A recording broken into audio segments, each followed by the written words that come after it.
introduction. Congratulations, you're a winner, Rue.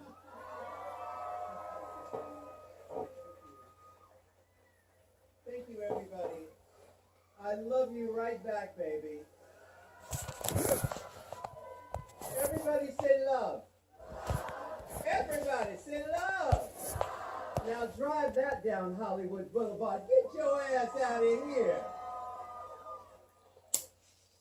I am overcome with so much emotion right now. You know, as a kid, I'm from San Diego. As a kid, we'd come up here and they dropped me off right here on Hollywood Boulevard so I can look at all the stars and dream that one day I could be one of the stars on Hollywood Boulevard.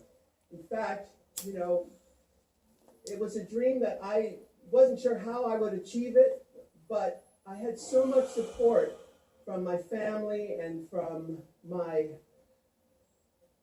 faith in a benevolent universe. And that is what has brought me here today. I love all of you, and I wish for each and every person within the sound of my voice that your dreams can come true as mine have. This is absolutely the most important moment in my professional career. Thank you so much. Now before we go on with the ceremony, if you would bear with me, I want to thank a few people before we unveil the star. You know, when I was a little boy in San Diego, Life magazine showed up in our mailbox, and Barbarella was on the cover. I spent hours practicing that pose. And what's strange about that is that edition of Life magazine came out in March of 1968, 50 years ago, probably to the day. And I want to thank Hollywood legend, entrepreneur, humanitarian, two-time Academy Award winner, Jane Fonda. Thank you. She's a true shapeshifter, and she's fit, I don't know how many lives into one lifetime, a real inspiration. But there's some other people I want to thank. I want to thank the Hollywood Chamber of Commerce for helping me achieve this beautiful dream. You guys are lovely. Also, Viacom, Chris McCarthy, Pam Post, Tim Palazola, all of you gorgeous people. All of my friends over at CAA, my agent Ben Day and Jonathan Swaden, my gorgeous family here at WOW. The star is in front of the building that produces my show. It's crazy. I want to thank Fenton Bailey, Tom Campbell, Theron Smothers, Stephen Korf, Mandy Salangsang, Allison Pollitt. I want to think my sisters are here, Renee, Renata, and Rozzy. My high school teacher, who in Atlanta gave me the best advice I could have ever gotten, he told me, he said, RuPaul, don't take life too effing seriously. Mr. Pinnell is here today.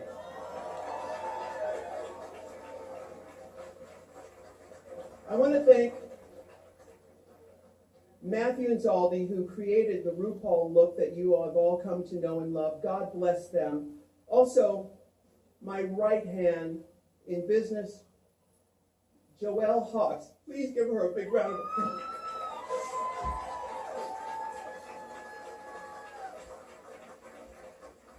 And my husband, who is the love of my life, George LeBar. Give him a big round of applause.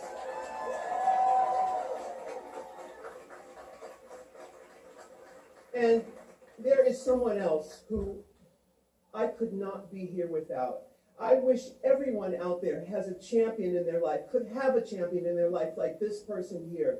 This man has been there for me through everything. I dedicate my whole career to the man called Randy Barbado. Please give him a big round. He's everything to me. just one last thing for you to remember. If you can't love yourself, how in the hell are you going to love somebody else? Can I get an amen up in here? All right. Thank you, everybody. Thank you.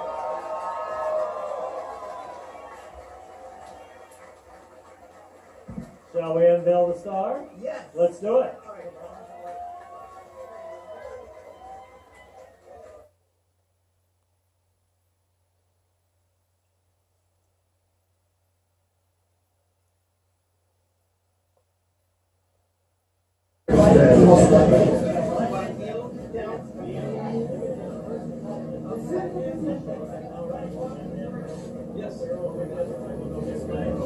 right. Ladies and gentlemen, we proudly welcome to the Hollywood Walk of Fame, RuPaul.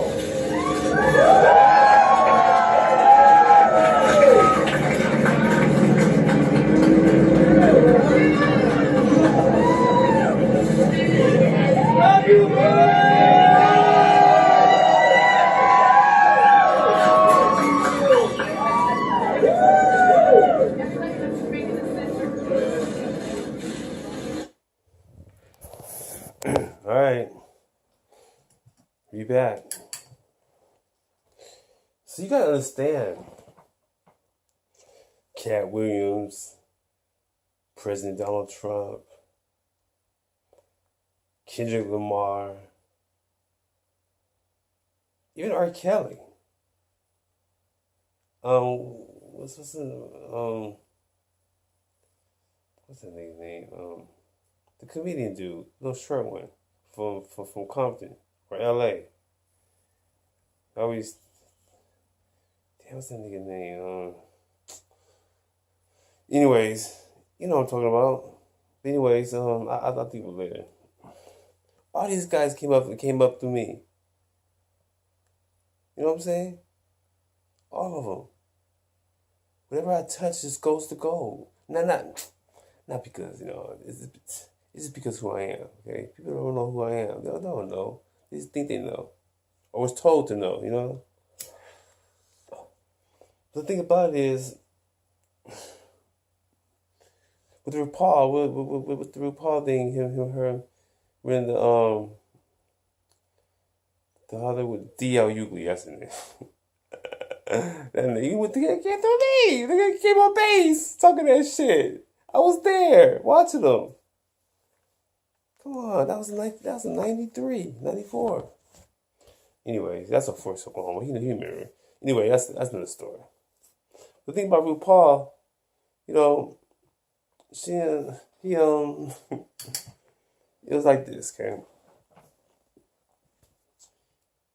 My mom in the 70s, this is the 70s. You have to understand.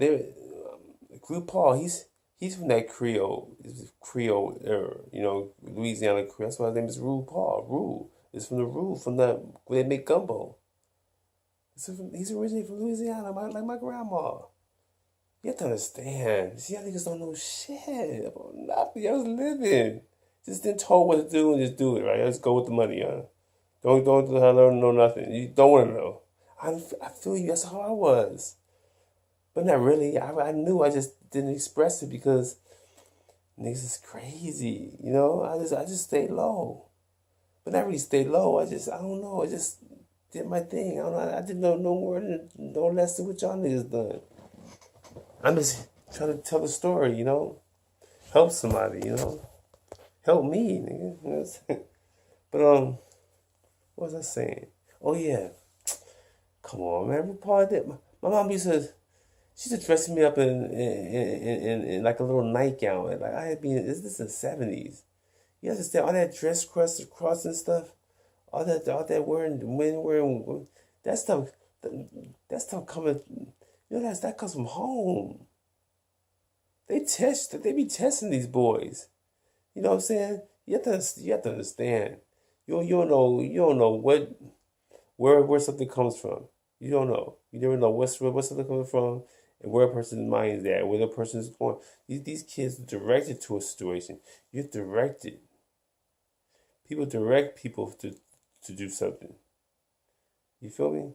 I think, you know what I'm saying? That's why My father, even though he wasn't my biological father, he knew that. You know, he came from the hood back east. You know, real hood. Like when it was cold and shit, hit that hard. You feel me? So he been through that. He been to Vietnam, seen this, seen that. You know what I'm saying? He came back. You know he came back for my mom, but you know what I'm saying? He understand she was pregnant with me, so he had to come back for me too. He knew that he said that she gonna need good direction, you know. And here he had two kids of him. He had he already had two kids, so you know, so he was planning. He had his reasons, whatever, and his thing. You know, that's what people did. That's what niggas had to do back then. Niggas was talking about. Listen, nigga, this hard now. Could you imagine how it was in the 60s and 70s and 50s and 40s? Could you imagine what coming down to slavery in the 1800s? Come on, man. Come on. If it's hard now, could you imagine how it was then? So you have to take everything you had and everything you did, everything you provided for yourself, anything, you ran with that shit. You running with it now. So you imagine, so you go running with it if you had some kind of sense back then. So you understand, I went through a lot of tests. The tests, it's all in the Bible, it's all in the Word that y'all read. Testing. White folks test me all the time. That's I don't know, y'all niggas don't know shit. Okay, you just don't know. So you know, while they were testing me, you know, I was learning. Everything I learned in school was smashed down like it was nothing. It was smashed down like it was a joke. That's why I didn't really learn a lot. Half of that stuff hardly. I just went through the ropes. I just went through the modes, just the basics. But I was observant. I was very, very observant though. I knew things exist. Which most of the things that exist is common sense. People don't use their common sense. They're scared of their own common sense. Listen, when I was going through things, people trying to put me in, test me, and do all these things and stuff, and get me to do certain things, man, I was like, no.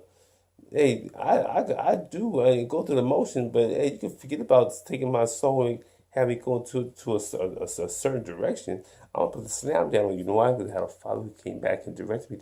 He came back and gave me that. He gave me that to fight up to the max. Don't give in to don't give in to wrong. Don't give in to negativity. Don't give in to basically sin. So I was pounding on that. So a lot of stuff that would come at me, I would just smash it down. Nobody messed with them. Who will mess with that? You're leaving that alone. You leave it alone. Maybe get back. Maybe we'll wait. No, ain't no waiting. No waiting. I'm still spotless. I'm still, yeah. I told you what I told you, and that was it. That's about it. You feel me? So people just assume this and assume that, but they don't. But they don't have. They have no. With everything they have no proof. That's the thing. No one has no proof. Nobody has nothing except what I give. And what I'm giving ain't shit compared to what y'all niggas doing. You know what I'm saying? Nothing. That's why I look like I'm winning. No, nigga, I ain't winning. I've already been won. I don't know. See, I don't know shit. You don't know shit. But you will one day. You know now. Go ahead.